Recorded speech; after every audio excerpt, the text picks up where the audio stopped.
Hi everyone! Today, we're focusing on how hobbies and interests can help manage chronic pain. Engaging in activities you enjoy can distract you from pain and improve your mood. Here are some suggestions. Find your passion.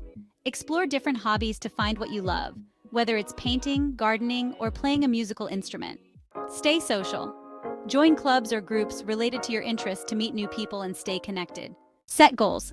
Set achievable goals for your hobbies to keep yourself motivated. Make time for fun.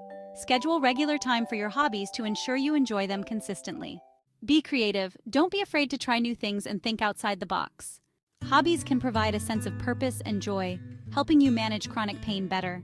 Disclaimer: this post is for educational purposes only and is not a substitute for professional medical advice.